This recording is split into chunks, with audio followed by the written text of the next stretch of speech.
Voilà, assalamu alaikum, wonɓe darde Jama TV, assalamu alaikum téléspectateur ɓe foppo kadi wona o mawo, woni ka gorko, woni ka debbo, woni ka mawɗo, woni ka paykun, mi wi on assalamu alaikum en hewti ka émission men hande kadi mo inne daroyiɗa tous les jeudi jeɗen fop ɗon hande ara eɗen ɗo inchallah hara en salmini jama fop ɓe gaccali ha e goto woni mawɓeɓen woni sukaɓeɓen woni neniraɓeɓen woni babiraɓeɓen woni fop dal mi accali ha e goto toroɗen Allah kadi yo Allah ɓurten walde enen Guinéen aran innali tukkol enen pullo Fouta ko enen Guinéen jibinande Guinéen yo Allah ɓurten wallude tawata ka moƴƴi kon ɓureten heɓude ka boni kon ɗon kadi mi weltanike o moƴƴa donc si feƴƴi ɗon salminen kala mo nanɗa hoorema en toriki Allahu lanɗon yo Allahu lanɗon ittu kala ko satti e hoore jama on fof surtout ma nangaɓe sokaɓe nawnoɓe waali ka hôpital ɓen okkora ɓe ala ɓen ɓeydana marɓe ɓen haray ko ɗum ɗon woni l'essentiel on salminen kala mo gandanɗa hoorema no jooɗi ka e petit écran muno darde émission ndaru yiɗa on jeudi jeɗen fof suiva DJ Bella Joli donc mi arta e moon si ɓuuri ɗo seeɗa hiɗon andi noon han au mois ɗo fop inchallah passé ɗo ha le 11 février ɗon andi aray ko coupe d'Afrique des nations wonɗen ɗon andi janggo kadi Guinée no dowa joudude e Gambie donc ka deuxième maire Sénégal juude e Cameroun donc haray ko ɗi équipe uji ɗo ɗi sina mi faayu te mi faaya kadi mi felliti ko ɗiɗo communauté guinéen on mari ko la Guinée e Sénégal donc hande ko torontoɗen Allah ko yo Allah okkoren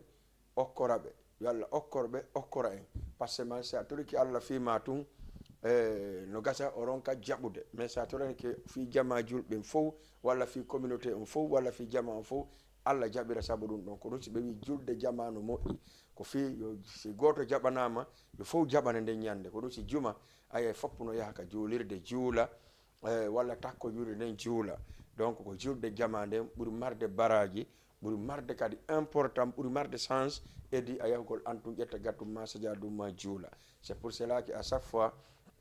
en sensibilise jama on anden en ala deux équipe Afrique ɗo surtout ma enen Guinée wonɓe Sénégal ɓe wonɓe ɗaɓɓude ɗo e gongawlo fof ɓen e dani dole men on ɗo tawata en ala ɓuuri on ɗon hara en torodiri fi Allah hoti annabijo ka needi e teddungal yandi mi toriki on onon toute la communauté mi toriki on needi e teddungal mo kala anda pelleret marɗa carte d'identité Sénégal a mara carte d'identité Sénégal ya andu leggal ko ngal ɓooyi e maayo o nga wontata no hara ɗum mi andini on ɗum téléspectateur ɓe haray ko weltanagol ɗon andina on hande kadi hiɗen ɗo so Allah jaaɓi en yewta fi spécial série national donc participon yewton kala anduɗo fi ballon yewta ko honɗum yi ka match maɓɓe feƴƴuɗo e ko honɗum kadi tanƴini aray ka match maɓɓe ɗo janggo contre Gambie donc o yi hande match ji ɗi no wayno bimbi on yino Guinée Bissau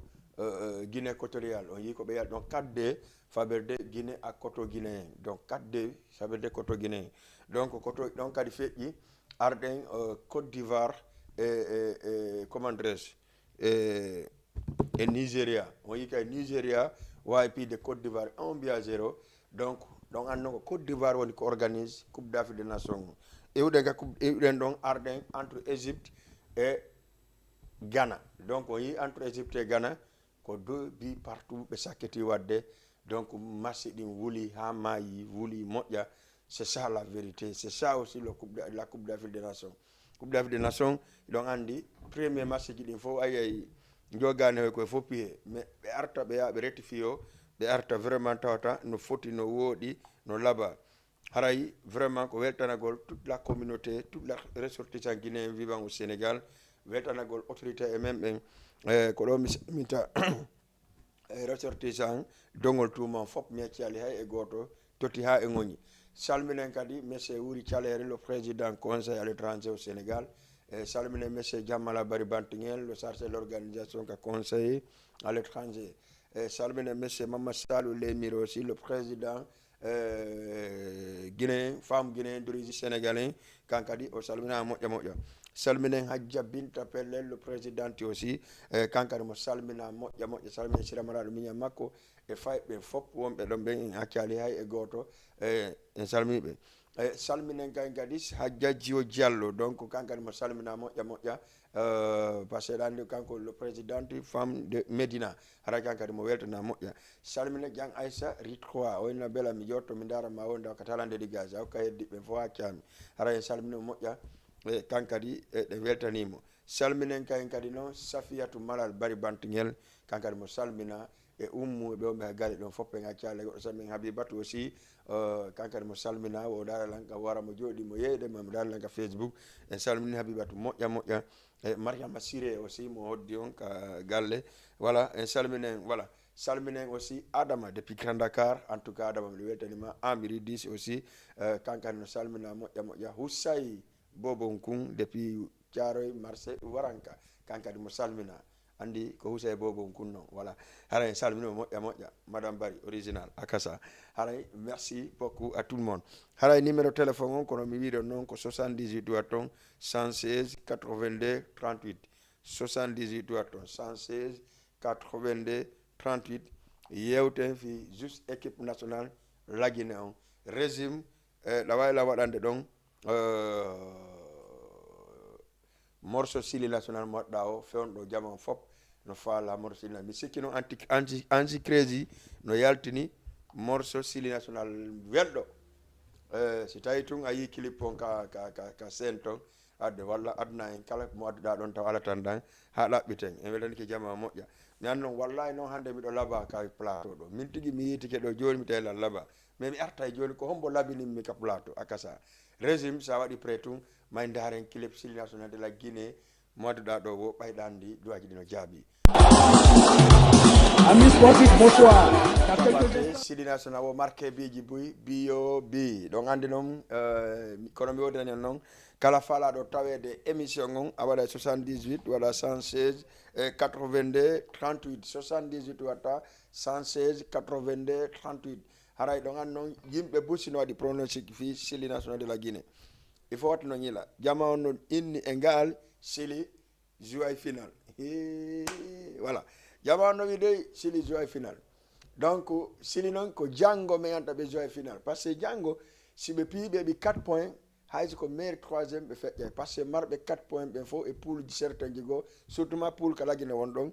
ɓe yahay maire troisiéme ko donc ko ɓe yehi maire troisiéme o haray ɗen andi en tanguinike ɓe yawtu ɓe yawti huitiéme de final ɓe yawti quart de final ɓe yawti demi final haray en wawi de pellette joni ɓe joyay final par ce que ɗon andi haray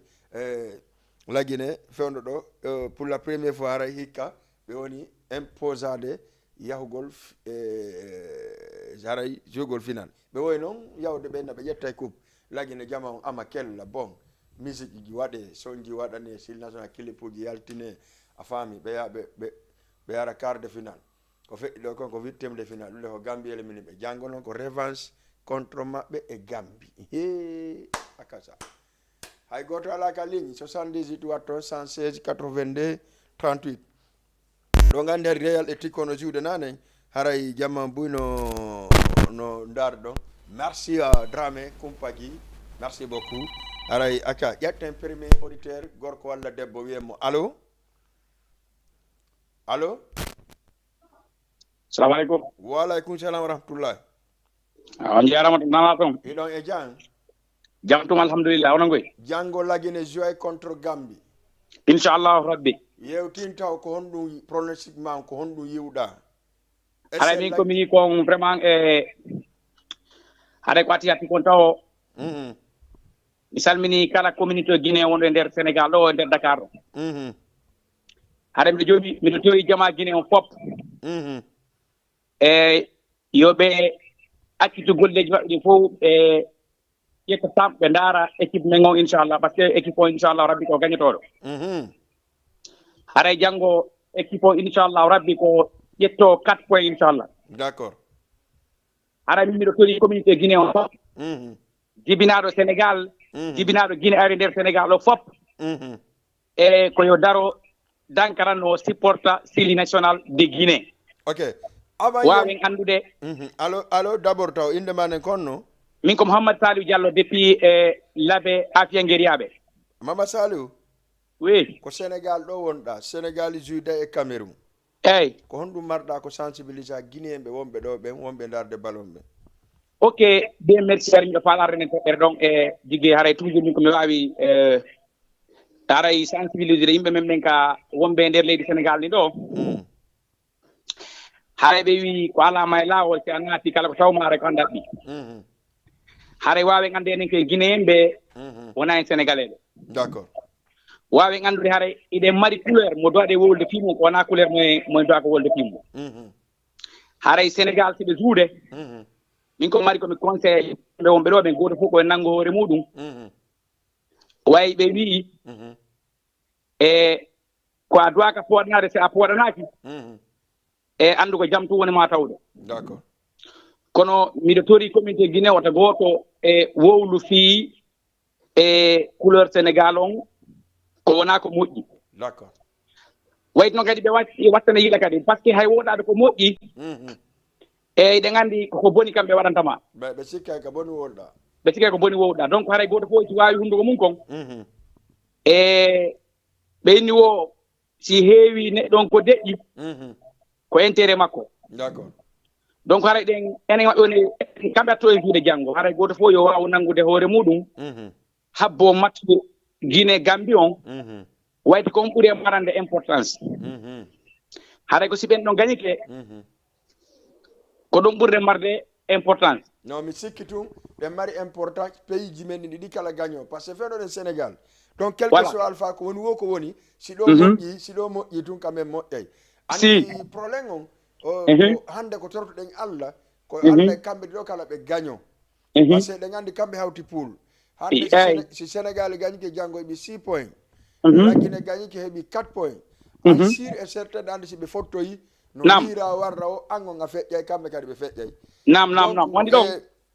mi faala tun andintingol communauté guinéen on yoɓe waɗu yoɓe supportir maximum kadi pays de la Teranga par ce que ko kamɓe werni en ko kamɓe woni jonni en par exemple liberté manɗa hoore ma en joɗɗo c'est à dire sa gon ko wiɗa kon sa rewani ko woni kala lawol ma tun haray la fusi tawatama ka wonɗa ɗo nam siko wandi so imi woli ɗum ɗo wona fi wondema haɗa mi sali Sénégal mi salaki Sénégal min Sénégal ko équipe am mais probléme on hay so woni a supportiɓe wota jaɓu wolde fande par ce que ɓe sikki a jalayɓe woni haray waɗu ka ɓernde ma tun a supportiɓe d' accord si ɓe gañi ka inchallah toronaɓe kadi ka ɓernde maɗa e dow laaɓal quoi nam wawade so ɓe gañi kara no enquête no maranma importance nam kono woldugoma e fandigol ɓe sikki a jalayɓe woni d' accord donc mi par ce que si tawi woni Guinée yahaali few wona mondial walla goɗɗu goo tawi woni Guinée yahaali fof kamɓe mi supportata Afrique de l'Ouest ga fof noon laapoy donc haray kala ko ɓe wawi ƴettude kan haray lan supportiɓe kadi toujours hay so tawi woni na min depuis des années min ko Sénégal e Guinée mari équipe momi supportande e Afrique ɗo d' accord donc haray ko musidɓe men ɗon anndi wo heewɓe men e supporté ɓe wawata annde ko honno ɓe supportirta ɓe woole kadi fi football ɓe wawata annde ko honno ɓe yewtira fi football on faami d' accord donc ara min komi mari komi sensibilisé yimɓe ɓen sensibilisade yimɓe yoɓe ndaaru e no wawata gasirno ɓe warra noon hara haala araɓe par ce que ɗon anndi muraɗi no woniri noon haray goto fof haray no anndi ko honno wonira merci beaucoup mi weltanike on ara on jarama merci beaucoup voilà merci beaucoup intervention on vraiment labama yooɗi labama en tout cas haray tigi tigi on ko ɗum ɗon duwaɗen wadde mo kala anda ko yiɗani hoore mum ko yiɗana ɗum goɗɗo bano adama c'est à dire enen guinéen o surtout ma enen pullo fouta ko ɗum tampini en yiyay goɗɗo no borda tun sabote mo ko yiɗɗen goɗɗo borda mo enen en sabotay mo hay se gandal sur son compte iwri en sabotay mo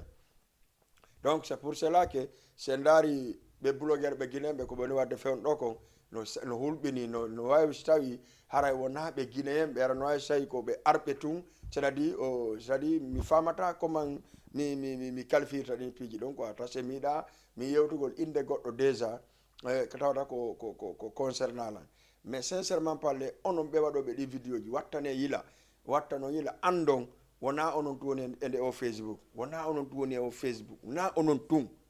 mais ko onon tun nante probléme ji mum hayso leƴƴi goo no woodi mais onon watnile ande ko marama minani marama kankala ɓe no wolago e piiw go tun kambel o wi wo ko julɗo ɓi rimɓe ɗiɗo je ne sais pas comment kono worirte mais ko gonga noon si tawi tun ko a julɗo a ɓi julɗo no wodi piiji goo an e hoore ma so hayɗi mojo ma no borre ɗum no na wirtugol ɗum nden bonde ɗon duwaɗa sa watande kalmude ley an watta hila ko watta ko c'est pour cela que hande ndaare par exemple ni ka culture ni piiji hay haala men kam bonino sabotage kaari no wawi kaari wawata kaari no andi kaari anda hara won ɓe ma wiide baɗa anda ɓen kam ɓuuri ɓe andude ƴetten kadi goɗɗo ka leñi allo assalamu aleykum Dige bela joni ɗay jang wato a jalide kombo komin Salimatu wonɗo yara ene Salimatu ɗa wuri mino wuri kay wayrima nande mino wuri kelle ken ɗay jan ton jam ton alhamdulillah mi weltanike ma moƴƴa janngo noon sili national jo est ce que a soodi mayo maɓɓe mi sodali mayo maɓɓude andi gina kamɓe na mi landakima ɗum sodata mi landakima ɗum minen guine na yayino kam minen ɓe wawi wawde woɗande kamen ka est ce que a soodi mayo maɓɓe supportaɓe janngo non mi sodali awa janngo bimbi no finirɗa janngo sodoya mayo waɗɗa foɗɗa kadi an waynala mi anda wattike par ce que janngo piye 4-0 andi ko na 4-0 Salla Diaby a waddu numéro ma whatsapp o mi naɓanta Salla Diaby nan mi wowla joni numéro a whatsapp on ka télé a ƴetta e mo nan awa nani almati goɗɗo fewɗi toon ɗay jang miɗo jam merci mi weltanike ma moƴƴa awa nani law kawmboyommo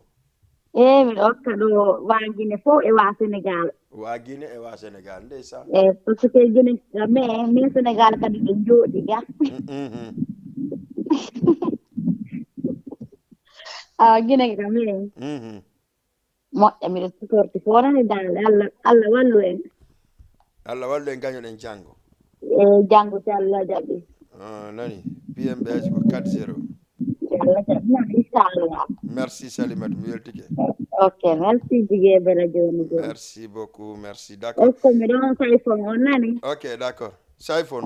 nouveau on ɗum kamɓe ɓe on kamɓe e Fabien wow ok d'accord il y a pas de problème.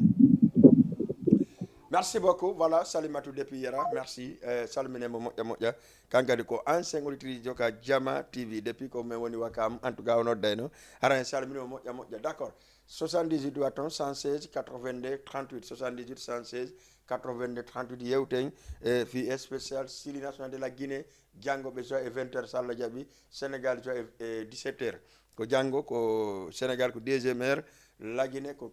troisième heure donc on andi noon chaque fois lagui heɓde changé koy o marché maɓɓe ɗiɗi fof hikkodi ɗo ko troisième heure ɓe woni juuɗe wayno donc haray ko salmingol jamam weltanoɓe tun inna kaba jawara goto weltanakima taw hay goto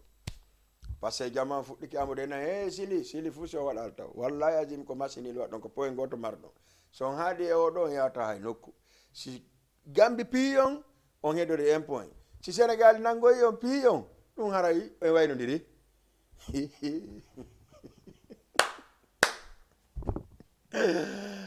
régime clip s'il vous plaît clip taw clip parce que mi famali ɗo mena yo Allah ɓurtu wallugol en acca 78 watton 116 82 38 78 116 82 38 participant émission on yewten fii national de la Guinée jango Salla Diaby 20h 0 minute tawa coup d'envoi on souffleur num ɓe yawtama hakkude ɓe naccamo kala nanggu oya 11 personnes jango noon ko 11 jango 11 jango rouge heɓotako par ce que Cameroun ɓe heɓu change nde ñande François Kamano ƴetti rouge law acca mi ƴetta goɗɗo ka ligne gorko walla debbo salamu aleykum allo on jarama ɗon e jang amarfika ɓe alhamdoulillahi ko no bonni kattele ɗo ka nde sinami fayo ko probléme resore probléme on ɗum res tananay to nana ɗon no moƴƴi marsuɓe seeɗa ɓenge no muña nan mi wawayda ɗo kadi o na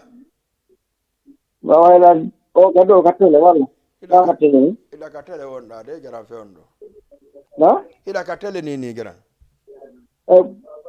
ko fideral a lokkoɓe allo acca merci beaucoup 78 116 82 38 ɗum téléphone ɗo ɓeydemo donc aray fisil national ɗo wawi artoyde yewten fi ɗum ɗon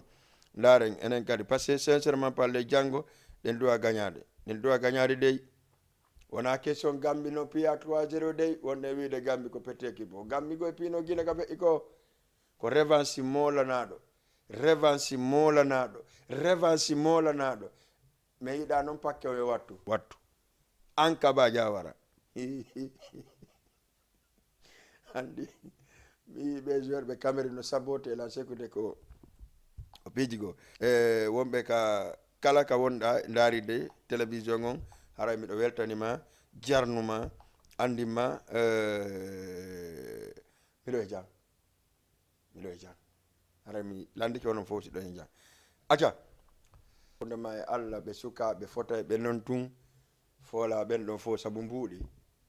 kamɓe ɓe ronku rewde stratégie ngay nokku ara folale ɓe saabu mbuuɗi akasa merci beaucoup on yi fitrim mono dawroma sayvon eje arafan dj fabi mc kamɓe ɓe waɗi o fitrim ɗo arafan dj fabi mc kamɓe ɓe waɗi o fitrim ɗo en tout cas titre no ene minani emi jaaɓi merci beaucoup artiste guinéen ɓen ɓe wakkilade moƴƴa ɓe wakkilade piiji ɗin fof e côté ji ɗin fof kadi ɓe wakkilade hara en salminiɓe ɓe welti salminen boma wendu boro walla wiya leymiro wareya akasa en salminima moƴƴa kan kadi ka woniri wo e famille makko e musidɓe makko ɓen salminen DG aussi balde mari fala aussi no weltana moƴƴa DJ Komi ndeysaan mon petit hara en salmino moƴƴa kan kadi en landike mo siɓe hewtoyi e jang par ce que ɗon andi hari ɓe tourné côté Tamba ha yesso ton en salmini ɓe moƴƴa min tun komi wiyata jama o yoɓe watta ñila koɓe wolta ko moƴƴa nani no woodi piiji goo ɗi annduɗa hoore ma e ɗi duwaka wowlede si ɗi wowlama tun no gasa ñande goo ɗi namboyay si ɗi namboyi noon anno guine kon ɗum añi ko piiji ɗiɗi woni ɓe jaɓata ko ɓe ɓe wiyata yo bonnuɗon accu ko yettiɗo ko bonnako on ɓe wiyata accu ko saɗɗan yettiɗa o ɓene noon accu anga duwano ka wadde ɗum hara ɓe wowlanali noon bonnuɗon yo accu ko bonnowo wiyete accu ko bonnatako par ce que sa waɗi moƴƴa kanko woni président suusi foli on ɗon andi tournoi makko mo wonɗon e juude tere yakare on joyce dimanche le 28 so Allah jaaɓi dimanche yontere arowo ɗo haray ɗen tere mbaw inchallah haray 3 équipe woni ko 3 match woni ko jouata toon tere mbaw oya match fuɗɗo e 14h30 voilà ha dans 21h haray ɗen tere mbaw teddungal jama fop le 28 dimanche yontere arowo merci Ousmane Koulibaly pour information on merci Abdourahimi Tafa kala dal wonɗo Kolobane salminen kadi Baba Galle depuis Kolobane e Matou e Aissatou Bayloɓe fof ɓe salmina moƴƴa e salminen kadi Aissa Ñaay Cokkel kankadi mo darde émission o moƴƴa e 78 watton 116 82 38 merci Salimatou depuis Yarakh mi sikki ha ndike e commandres clip ma acca régime no woodi andi min ko bisu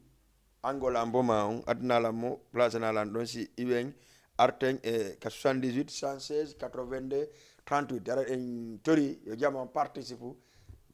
jango Syli national de la Guinée joue contre Gambie salmine général Bari général de général depuis Gambia lanɗen mo si tati hewtoyi bo andi concert ko samedi aro samedi le 20 et le 21 si Allah jaaɓi ara iɗen Gambie jango waɗo ara meɗen Gambia people akasa cango o ere ɗo sa noddi DJ Belara mo Gambie mo wali ton mo habbi tattati e samedi et dimanche merci kala wonɗo darde jama wori noon 78 116 82 38 78 watton 116 82 38 salminen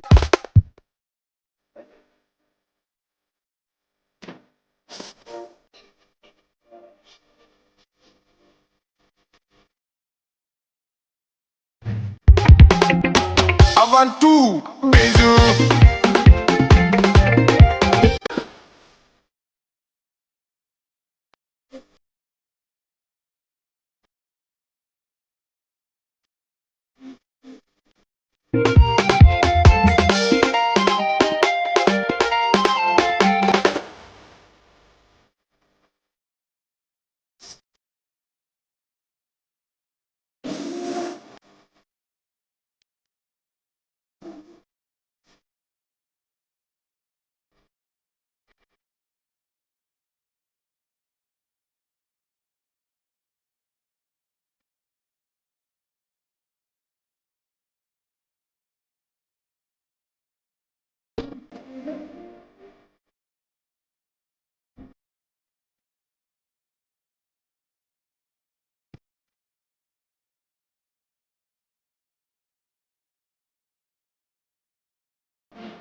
kono non gila essaye gila yaltino clip ɗo mi yiti clip moma non mi yitali bijo gila yalti Angola mi yitali o clip ɗo mi yitali clip go il faut no waɗa clip go an adana men wala parce que bijo jama lunodiri joni ari ɗum ɗo c'est bon joni no heddi aray ko heddi ko acca 78 watto 116 82 38 kono mi yewti on noon Sili National inchallah janggo ɓe joyi contre maɓɓe Gambia donc haray yen andu ko wattangol hila par ce que Sénégal kadi joyi contre Cameroun on andi Guinée Cameroun ko hembi partout wannomo kala maɓɓe ɓi point goto e hoore oya Guinée heeɓi e hoore Cameroun heeɓi e hoore Guinée donc mais Cameroun en weltaki moƴƴa enen Guinée ɓen noon en weltino moƴƴa malgré wonon ko weltini en par ce que ko 10 contre 11 juuɗe match ɗin ko ɗum weltini sina ɗon kadi ko gagnagol ngol heɓa 3 points heɓen départ jano ko ɗum ɗon fanoɗe mais laati giɓɓe Cameroun égalise biyon donc hara en salmini jama fop supporter Guinée on fop Sili National en salminiɓe en inniɓe en tout cas bon sens à tout le monde haray ko terotoɗen Allah koye Allah waɗan ɗon walle janggo kadi heɓen 3 points wona 4 points ɗon noon joni habboɗen noon joni par ce que ko Gambie e Cameroun duwa yiltade ɓe hoota Samuel Eto'o lawela miya kono e ngal miɗa qualifiya pew par ce que sa qualifie mi qualifiata non gasa noon qualifiya par ce que mais troisiéme no woodi 78 watton 116 82 DJ préparant ɗon régime préparant ɗon Levi Bobo e Sili National Berema Sembera donc wawen feƴƴude e goɗɗum go par ce que merci beaucoup ono wonɓe wadde message ɓen fof merci acca kala faalaɗo ƴedde numéro WhatsApp an on a ƴetta 76 waɗa 785 sa waɗi ɗum ɗon waɗa 84 waɗa 13 785 84 13 76 785 84 13 haray ko ɗum ɗon woni numéro WhatsApp on DJ Bella Joli ɗo mi arta noon e mon o yi hande la waɗi sabadoro an ko won tun taɓangal no wirni pantalon wirni fof mais ensemble ni o ensemble ɗo noon hiɗon andi menen ko ɗum ɗo min weltanora tayerɓe ɓen wona ƴettugol mbuuɗi jonna men non tayerɓe ɓen ko ɗum ɗo ɓe wawani men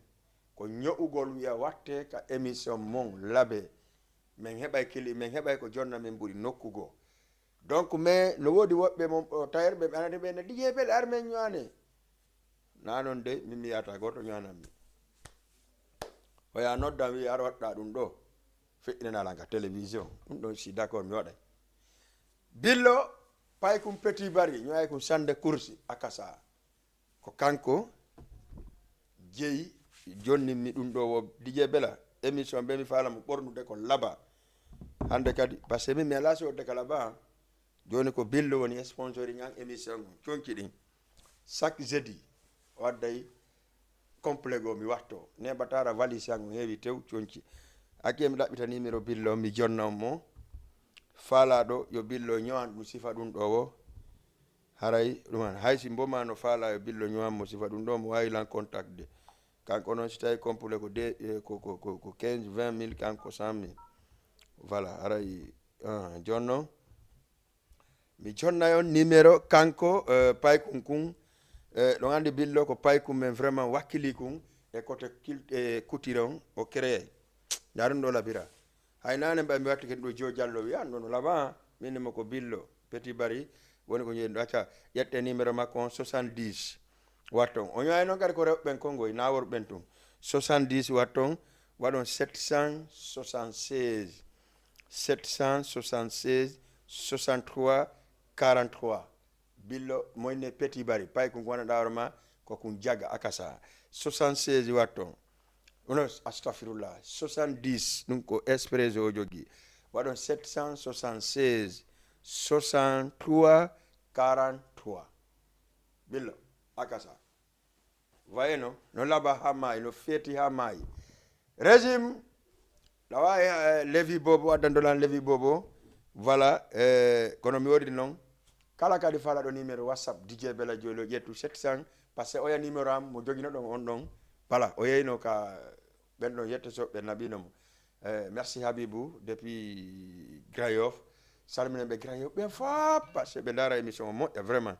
ɓe parcelle ɓen ha memo ɓe Medina Rebos Dakar Plateau en accali hay e goto hajja binta pellel mi salminima moƴƴa e famille ma fop salminen Sira Malaɗo salminen kala wonɗo ka ressortissant ADKP sa nani ADKP ken kon jolil pellel akasa ɓe woni ADKP haray mi salmini kala wonɗo ɗon en salmini on ka abdel on fop kay ley fello hay goto mi accali hay e goto mi accali ɗon kadi ƴette numéro on 76 watton 785 84 13 ko mon numéro an whatsapp on régime levi bobo berema sembera sili national arte wayne ɗen ka plateau men hara émission men on woɗɗike akaja ken on salmini américain e ɓeygu mum e groupe maɓɓe fodari on fof en accali hay goto acca mi sikki tun émission men on neɓata waynodiri en ɗo ha kadi e lundi so Allah jaaɓi 14h 30 15h 30 émission hotiri en Fouta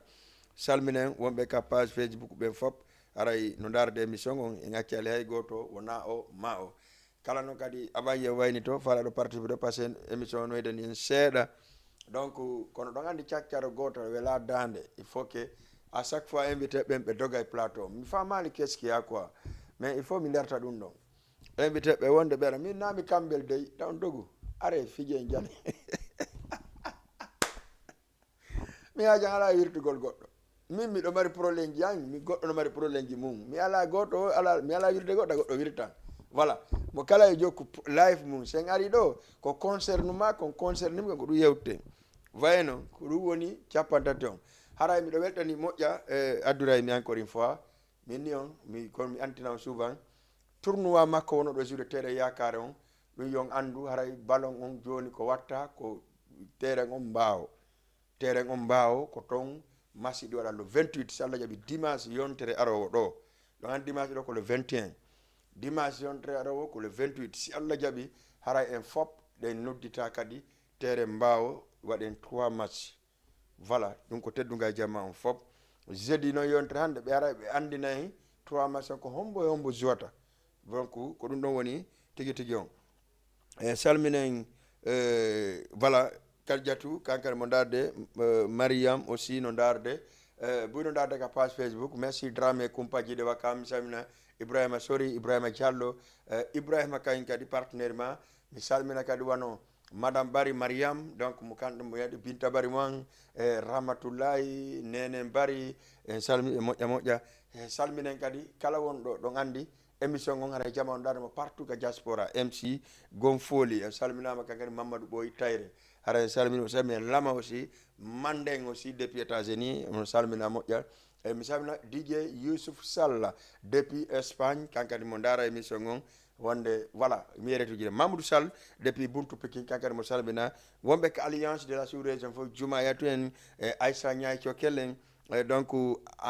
Aminatu en fof kala wonɗo ko alliance de la sous-région hara en salmini ɗum en weltanike ɗum moƴƴa en andintiniɓe so Allah jaaɓi programme alliance on no arde moƴƴa programme ji ɗi no arde jamano ene pourquoi onon hakkiti waɗugol ɗum ɗo e ɗum ɗo mais hakkitade de min fowtoto taw on andi fof min fowto taw seeɗa ha jamma min anda e se meɗen mari nafa mo on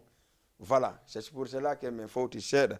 donc min arta e mon inchallah ɗon andi en falno wadde concert le 2 mars mais laati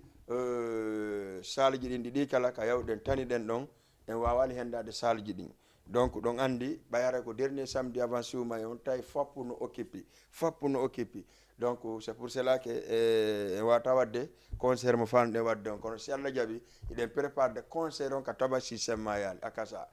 ɓeyni ka Tabasi ɗen prépare de on ɗon donc no artiren grand retour de alliance de la sous-région harana DJ Bella Toukoul merci beaucoup à vous tous haray mi salmini jamma mi weltanike kala wonnoɓe darde émission daroyiɗa on jeudi tous les jeudis 22h 23h mi weltanike on moƴƴa minna on cawba inchallah Allah en torike Allah yo Sénégal gaño laguine yo gaño ko ɗiɗiɗi torɗen Allah yo Allah lan ɗon okku en victoire janggo devant Gambie yo Allah kadi okku en victoire janggo devant Cameroun hara en tout cas welo ngo wona e goto laguine Sénégal fof waɗa ni